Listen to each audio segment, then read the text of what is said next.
Hey friend, welcome to On the Daily. I'm your host, Danielle McCleary, and I am a quantum business coach. I'm the host of this podcast. I'm a multi-six-figure entrepreneur, co-founder and president of Hype You Media, and CEO of Danielle on the Daily Coaching.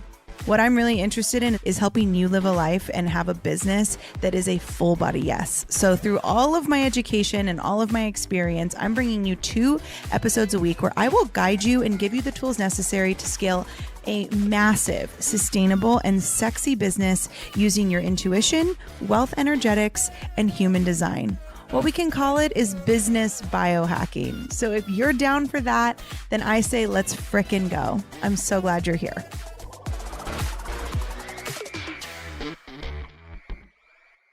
Hello, On the Daily family. Welcome back to the show. Okay, I have a really special, fun episode for you today, and I haven't ever done one like this. I've done interviews one-on-one, but I have never had a group of 5 other incredible women on with me. And today we have just that. So I have asked my mastermind, my Launch with Power mastermind group, to join me for this episode because earlier in the week we were having such an incredible conversation about the Rihanna performance at the Super Bowl, and not your typical conversation about Rihanna's performance at the Super Bowl. It was so much deeper and it led to so many other thoughts. And of course, like my brain being the way it was, I was like, bing, we have to have this conversation on the podcast for everyone to hear. So that's what we're doing. So not everyone from my mastermind is here, but there are 5 of them here, and I'll kind of introduce them. And ladies, you can say hi. First, we got Olivia Nelson.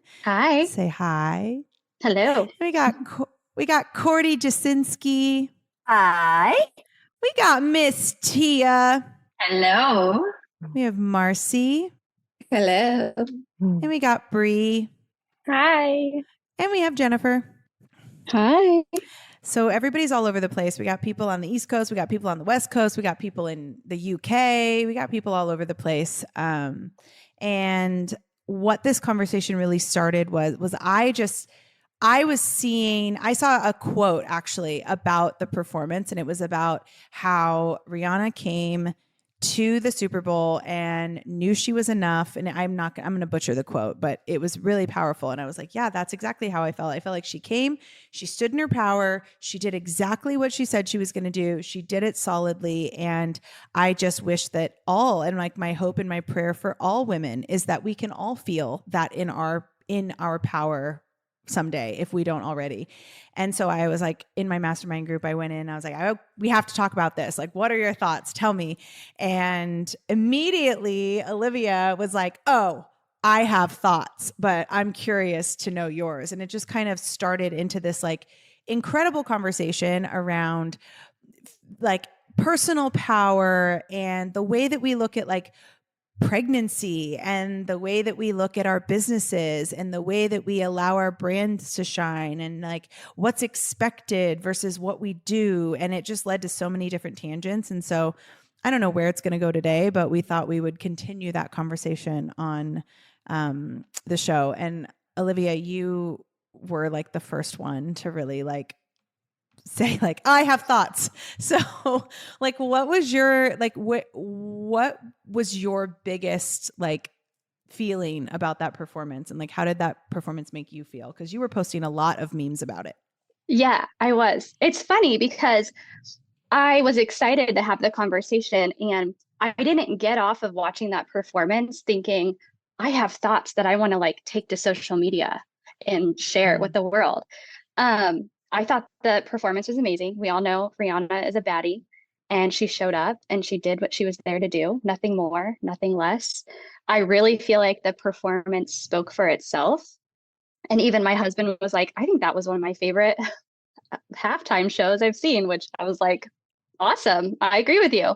But then the next day I got on social media and I saw all these opinions, which is a whole nother conversation about some filtering I probably need to do with people on social media. But I mean, people were all over the place. And I think my biggest takeaway from what I was seeing was like, there is this standard or this like societal belief that we need to always overperform to be considered worthy.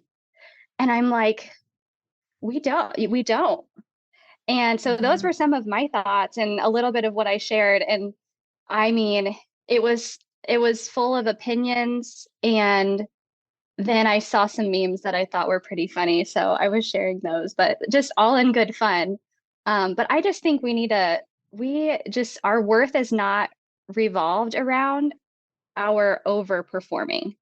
Absolutely. I remember you saying that, and you said there's probably like some filtering I need to do, which yes, this is like a completely different conversation, but there I didn't see any negative feedback about Rihanna's performance on my feed. Like nothing. All I saw were the people who were like calling out the people who were talking bad about Rihanna. And I was like, wow, what does that say? And that was like a whole deep dive into mine, being like, oh, well, it's because over the last year, I have gotten like really fucking clear on what my boundaries are. And like, there is nobody that's going to get through. Like my leaky energy has completely tightened. Although there was a time when everything on my feed was like this feeling, that feeling. And now it's not. But yeah, I mean, that was like a whole different part of the conversation. But Tia, you said something about, we were talking about how, what was it? You were like, you said that the things that people were praising her for were actually like the masculine qualities of that performance, or I'm going to mess that up, but I want you to elaborate on that, because I think that that's a huge piece of this. Yeah, and for me, like what really struck me was that energetic quality and her absolute like commanding energy and space. And in my, like, I'm somebody who I'm very energetically driven. That's like one of my wheelhouses that I coach, that I live in. And so to see somebody be suspended in space, in time, and without a lot of extra performance qualities, command space of hundreds of thousands. And it literally felt like she was holding every single human in the palm of her hand. And she didn't need bells and whistles. She didn't need extra dancers. Although there's nothing wrong with it. It's just, it's a different type of performance. And what really resonated is when we were talking about how Rihanna's a projector and someone like Beyonce is a generator. I'm correct. And I'm a projector, and like I've been learning a lot about honing in my superpowers. And one of the things is like this like quiet, almost like dominance in a beautiful way, and like coming in and just having such a different perspective that like causes a ruffle. Like it causes people to talk about it. And at the end of the day, she's going to go down in history because she caused a conversation and she gave a performance that was different in a way that sparked interest. And filtering that into like businesses and Instagram, social media, I feel like we're in such a world that is dominated by like the bigger, the bolder, the better, the sparkly, the everything. And when you get something that is not necessarily smaller, but it's like softer, but in a really profound way that has texture and dimension, and you feel it. And it's just such a different way to hold space. Absolutely. I've always said about Rihanna, she is the queen of doing the least, but it coming off as the most. And as like a generator, that's something that I don't like. I do everything huge and big and loud and neon and in full technicolor, but that's authentic for me. And I think there's a difference between, and this is like kind of the conversation. Actually, Cheyenne, who's one of my private clients, who's not on this with us, but she had messaged me earlier in that day and said, I saw this meme and it was like, Beyonce did that whole performance pregnant. Like, you're not too tired to work today. And I think this goes along with what you're saying. I'm like, first of all, like the fact that she's pregnant, like, yes, of course it's anybody who's had a baby watches somebody do that and you go, get it, girl. Yeah. Get it, girl, because I couldn't breathe at that point of my pregnancy. Like, I feel you. However, that was like not even the important part. And it almost like it praised the wrong thing.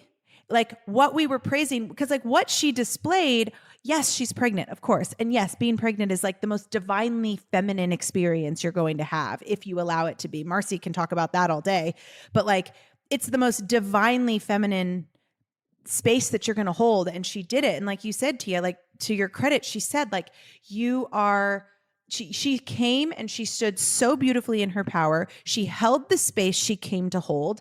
And that wasn't enough for some people, obviously. And then even the people that it was enough for, they said that the reason why it was amazing is because she showed that like, if you are pregnant or like, if pregnant women can do it, then like, so can you. And that's actually praising the masculine qualities of that performance. And actually what she displayed was about the most powerfully feminine performance ever. Right? Yeah. It's like we as society and culture, we missed the mark. She hit the mark. Mm-hmm. She nailed it. Yeah. And it's the conditioning that society has placed on so many of us, this like hustle, get up and go and grind. Mm-hmm. And what she left, especially with me, was like, no, like you can show up fully as yourself, and like you drop a profound bomb, and then you just wait for that resonance, because it'll happen. Mm-hmm. And it'll be the type of resonance that gives people chills. Mm-hmm. Marcy, you like, obviously you and I have talked about this a lot. Like Marcy and I, we've been in lots of spaces together over the last year. And when you were pregnant, we were having conversations about this a lot, because like there is a societal conditioning when you are pregnant. Like if you are pregnant and you are not doing the most all the time, then you are not doing it right, or you're not like a worthy pregnant person, right? And this was something you struggled with because you are such an achiever. You are such a performing, like you like to be on it. You like to get your shit done. And like you quite literally, right? Like you hit this point in your pregnancy where you were like, I'm going to just accept that I'm doing exactly what I need to be doing. Yeah. It was a huge part of the journey, was the surrendering and the receipt. Like really, it's how I went from doctors telling me I couldn't get pregnant to getting pregnant very quickly, was really feeling into this feminine energy space, which was all so new to me. And it was so new to me throughout that pregnancy. And there was this part of me that my whole life, I've been the one who's like figured out how to get it all done, how to do it all, how to be all the things.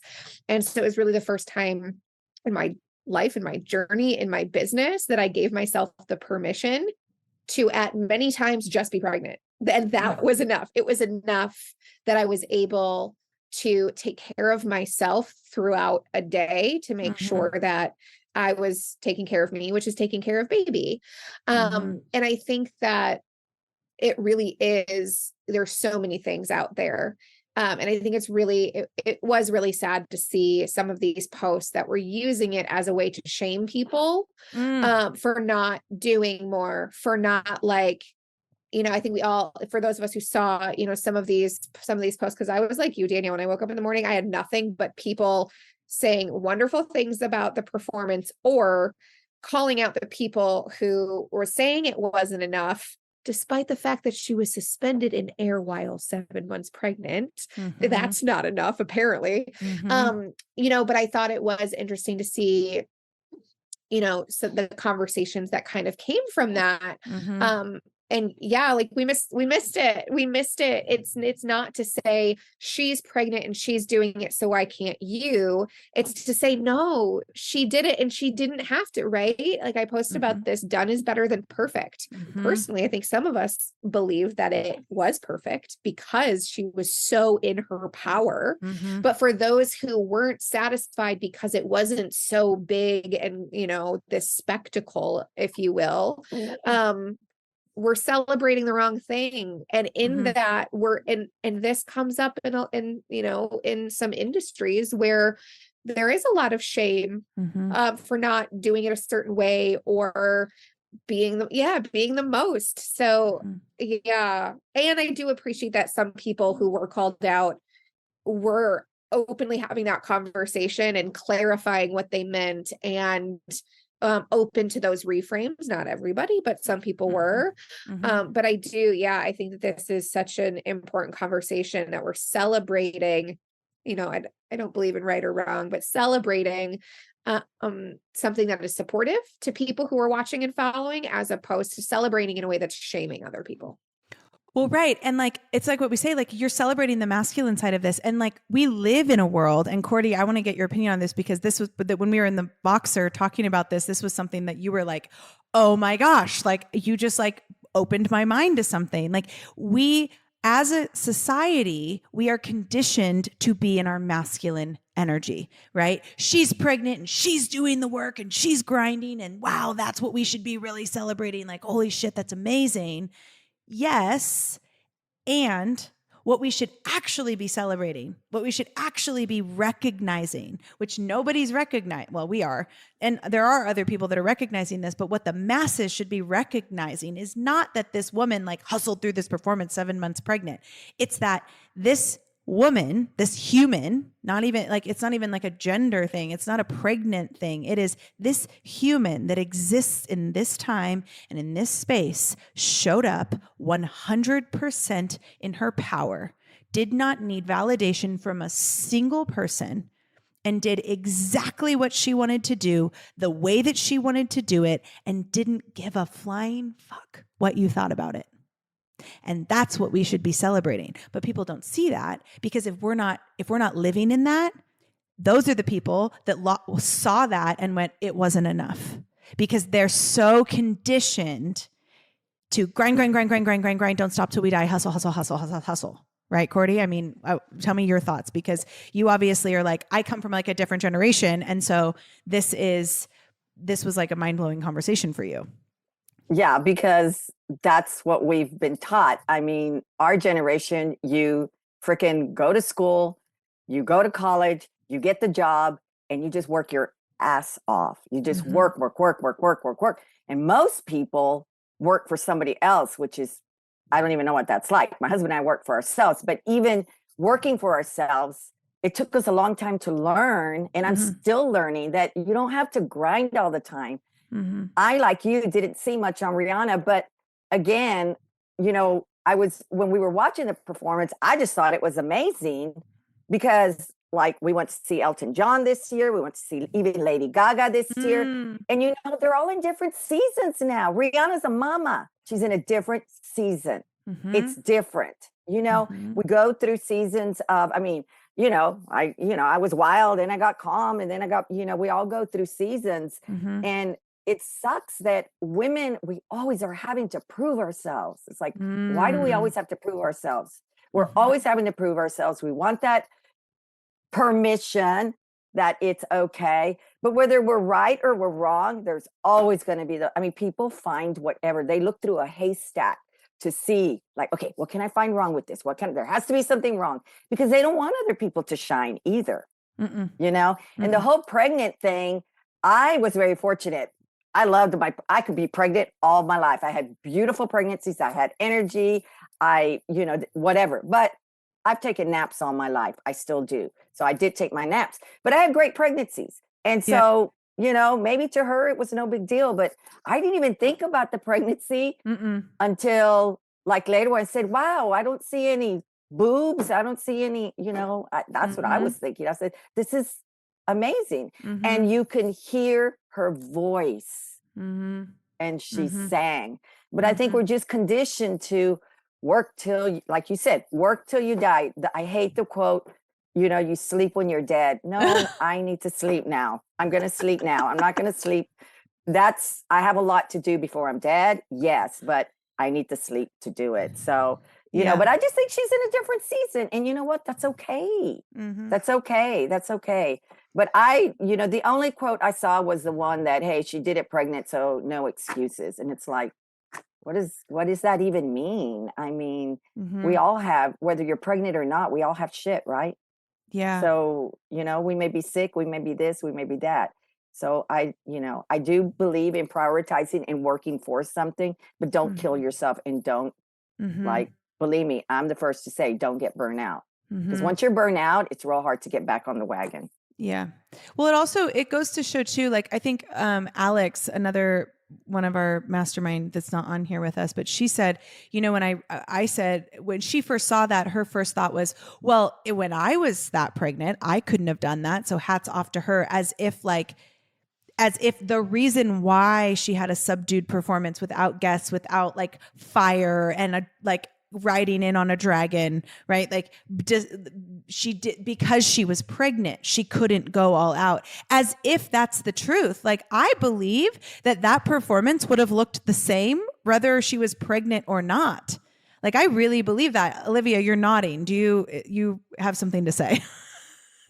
Well, I disagree with everything you're saying, but yeah, I agree. I think it would have looked exactly the same. And she's so confident in what she's doing. She just truly stands in her power and she shows up and she does it. And like you said, she does the least but achieves the most. And as someone, that's kind of what I coach on is like, how can as I'm an entrepreneur and I've been in positions where I was just burning myself out and I found my worth in that. Mm-hmm. And now it took me a minute to get here, but now like my main goal in life is to do the least, to achieve the most because I am an achiever, and then retire in my 30s. I mean, Amen. And get to choose when I want to, quote unquote, perform for free or self-promote because she has her makeup brand and just get to choose to do that. So yeah. Bree, and I know Jen, Jen, you've been talking about this a lot lately. And then I know Bree, you're like going through this, like Bree's like going through this like currently. So Jen, I would love to hear your thoughts on it because I know you were saying some pretty awesome things. Yeah. I'm just thinking as I'm listening to this, how we're so hard on ourselves, and it feels like a lot of those comments and a lot of those posts were obviously from other women, not necessarily from men commenting. I feel like it's because we see ourselves in other people and what we're not achieving and what we're not measuring up to. So it's easier to cut down that person, their performance, the reasons behind why they did something big or did something too small, whatever it is. And they do that because it's like feels better. It makes you feel better rather than making you reach for more or just let that person shine and be the way they are. You have this need to excuse yourself and what you feel that maybe you're not measuring up to by detracting away from somebody else who is actually just completely standing in who they want to be and acting how they want to be.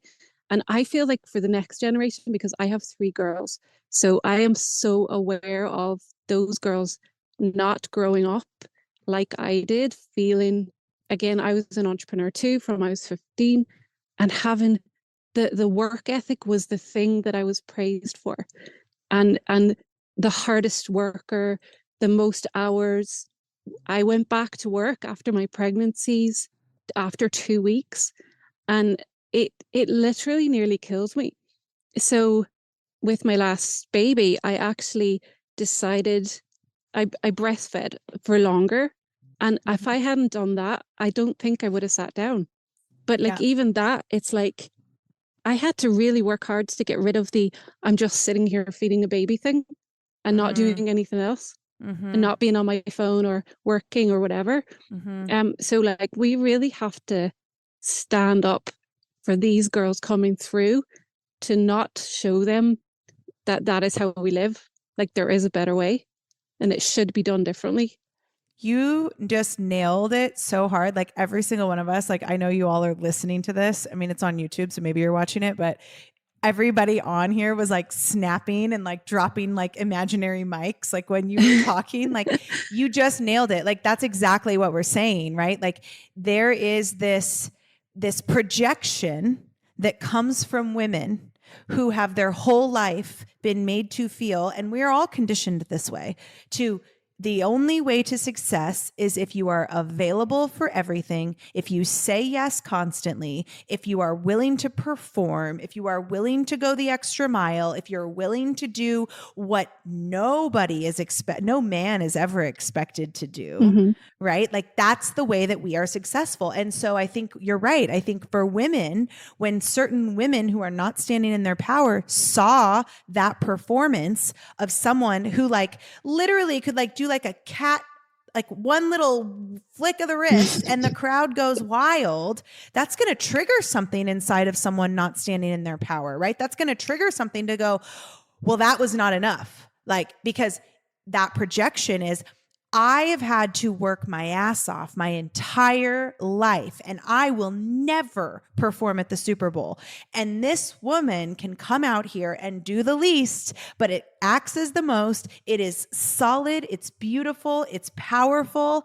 And I am going to project my pain onto this situation because I am unable to recognize my own feelings of inadequacy and lack and scarcity. And that's ultimately like, that's exactly what it was. Bree, you're like going through a lot of this now, like the deconditioning of having to like perform and prove yourself. So like, what were your thoughts on all of this? Yeah. So for me personally, like I enjoyed the show. Like, I mean, definitely always been a fan of rereading. It was like, hey, throwbacks, you know, but it was like the way I saw it was just her showing up authentically and genuine. And maybe it would have been quote unquote simple to some people or lacking, but like it wasn't. Like it was genuinely her being her. She showed up, she gave us what we wanted, you know. And then like even to a greater extent, like I don't know if any of you saw the memes, because my page was the same as everyone like Danielle's and Marcy's. Like it was either positive or it was like Olivia's, and it was like funny memes, but like of the like overall thing, not like anything against her. And so like there was one where it was like she really did give us the guest performance we wanted. Like she announced she was pregnant, pulled a Beyonce, like, you know, like celebrated that.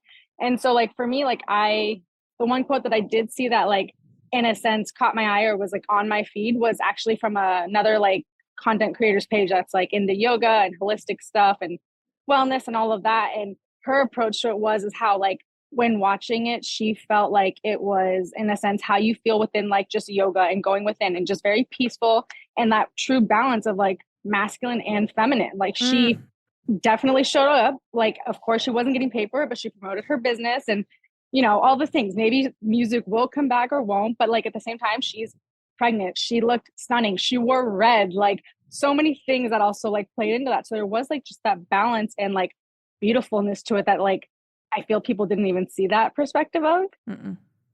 Yeah, it's so interesting, and I want to go back, like Tia, when we were talking about like Beyonce, because this was like a part of our conversation in our Voxer the other day. Like we were saying, you know, and there were people I know that I saw something about people were comparing like Rihanna's performance to like Beyonce's and Gaga's and Madonna's and all these other Super Bowl halftime shows, and I think what people are missing is like, there is no difference in the way that Beyonce showed up to perform at the Super Bowl and the way that Rihanna showed up to the Super Bowl.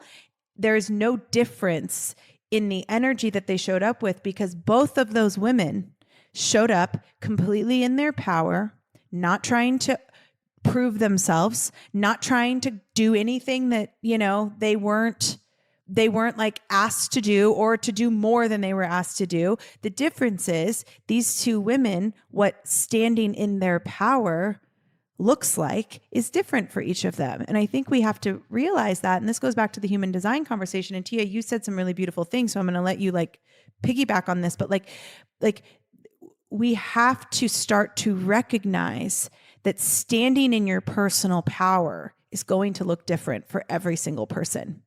And that is okay.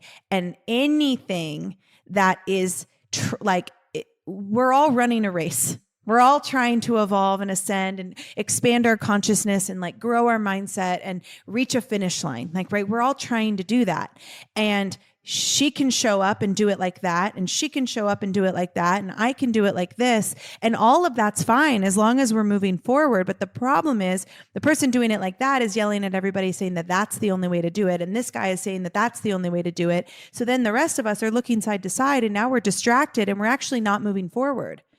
And like, what if we actually just get to the place where we let people, not just women, like we let people move in the way that they are aligned in moving and really encourage people. And instead of like demeaning people for not having it be more or having it be too little or having it be too much, right? Too much. I've been told I'm too much my whole life. Like instead of doing that, why don't we surround people in this beautiful council of you show up as you, I show up as me. And as long as we are in our power and moving the collective forward, everybody wins. Right? Exactly.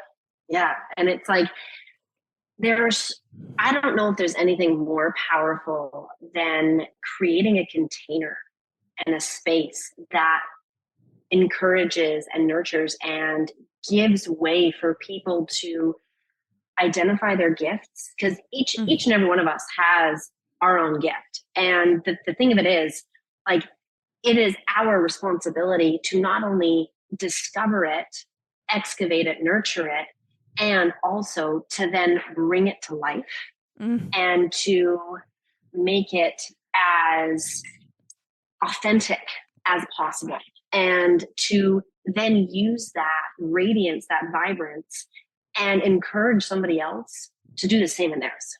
Because the only way we're going to create light and like a collective experience in the world is if we all turn the light on our own gifts. And we got to illuminate together, and we got to give each other permission and hold the space together to climb up together. Thank God for Rihanna, like, thank God for Rihanna showing up and like reminding us that we can be, like, we can truly just be who we are. Like that was power. We talk about this a lot. And like, that's why I love this space. And like, this mastermind is going to turn into a rolling mastermind as of March 1st. So if you're out there and you like are looking for a mastermind, like, this is the space for you. A lot of these women are going to be carrying on with us.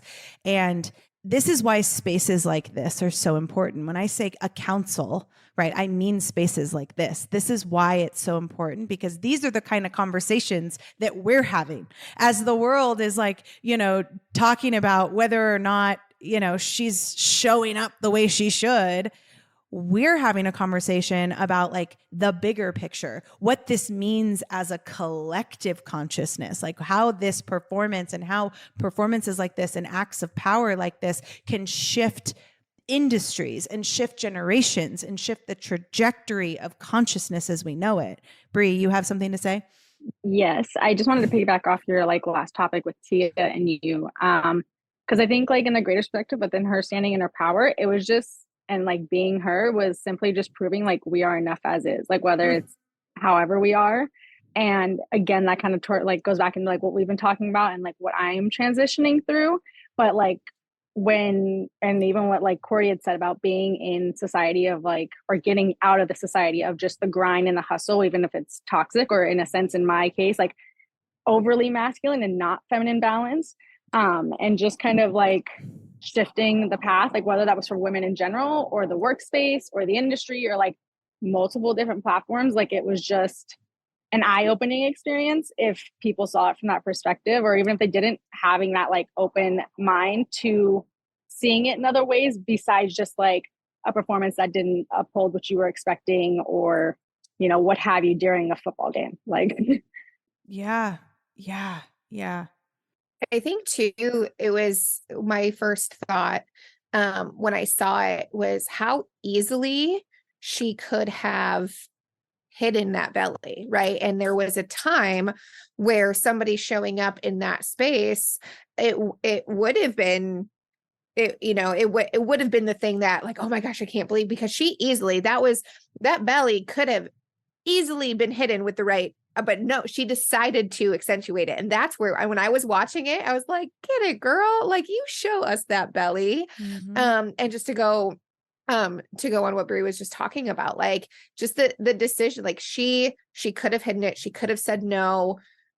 And so that just plays into, right, this idea of like her being in her power and being truly authentic of that, is that she met us exactly where she was. And I think it shows, I think another thing to celebrate that is supportive is that it shows how far we've come. We have a lot, we know now with this conversation, we have a long way to go, but it also shows us how far we've come, right? And we get to celebrate the progress and celebrate that pregnant bodies are more accepted than they've ever been. And it's because of moves like this that pave that and normalize, like why it's not normal.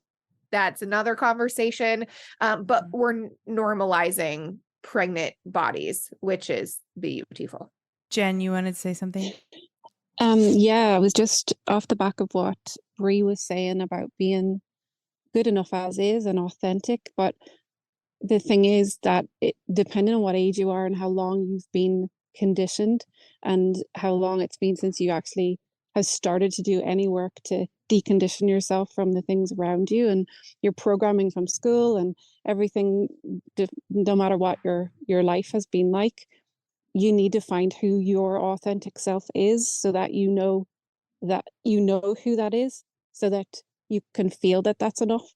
Because so much of what we feel is really based off of other people's opinions and other people's viewpoints that we just keep absorbing. And obviously human design plays into this a lot. I've really been learning about that and how we act. But yeah, like digging into who you really are is the key, I feel, to knowing that you're enough. Yeah.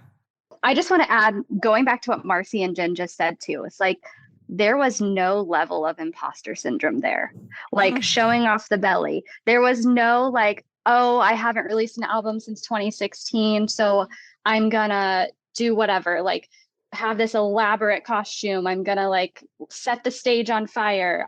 There was no imposter syndrome. And I think that's such a lesson.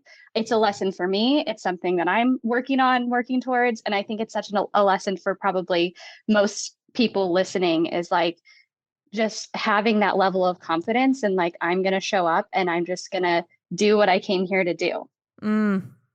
Yeah. I love that, Olivia. And I think, like, for me, my sort of expression for this year was authentic alignment. And I think one of the best gifts each and every one of us can do for the world and the betterment of the world is to show up as our 100% most authentic self, and to do the work that allows us to shed the layers that we need to so that we can show up. Because in doing so, we then hold space for somebody else to show up as their authentic self. And it's like, if there could be like a takeaway for myself and from this whole experience, is that authenticity is one of the most radiant gifts we can offer. Like, this woman showed up after not releasing an album since 2016. She didn't bring out a guest.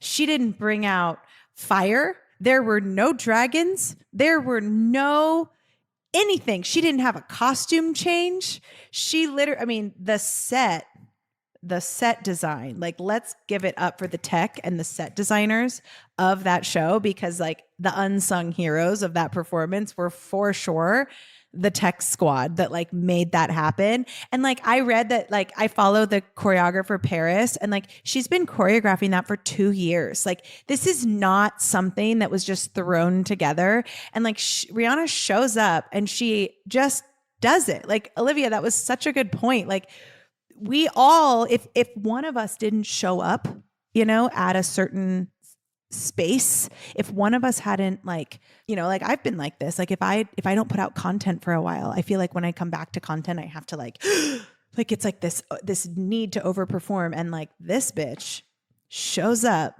and she's like, oh, I don't actually care what you think. I have hits. I am a billionaire. I'm going to promote my beauty line. And you're going to like it. And if you don't like it, also not my problem. Namaste. Like, it like still blows my mind. Like, to this moment, it still blows my mind. So as a manifestor, that's something that I think is, it puts me in my feels, because the idea of showing up, this idea of consistency, right? Showing up every day, all the time. Like, no, there will be periods where I am on social media all day, every day. And then there will be periods where you'll wonder where I am and if I'm okay. And learning that, right? Like, I feel like I battled so much, and just, again, just the permission to be who we are, and just the gift of human design that, like, I for so long shamed myself for that, because I didn't feel like I could show up with the consistency that everybody told me I felt like I needed to have, and then enter human design and learning that I'm a manifestor, like, oh, all of a sudden this makes so much sense. And it was the permission. You talk about this too, right? That human design gives us permission to be our authentic self. And I think it's just such a beautiful piece of this. I actually wouldn't be surprised, if Rihanna was a manifestor for that reason, because she has had these seasons of activity and rest that we've seen. So yeah, it's such a gift that we have that in our wheelhouse now. Yeah. Well, listen, y'all, if you have questions about this, I love my DMs are always open. I'm going to put the handles of all of these women in the show notes. So if you want to go follow them, I highly suggest you do. They are all incredible visionaries in their own right. And so I hope that you do follow them. And if there's any questions you want to continue this conversation with us, you can join Launch with Power Mastermind, which is becoming a rolling mastermind as of March 1st. That is currently open for registration. You can click the link in my show notes. You can come to my website, daniellemccleary.com/workwithme. And ladies, you're amazing. And I cannot tell you how much this conversation has completely shifted so many things inside of me. And I'm just really excited to just be in this world with you. So I think it's really powerful. So thank you all on the Daily Fam. We'll be back next week with more episodes, but have a beautiful day. Bye, y'all.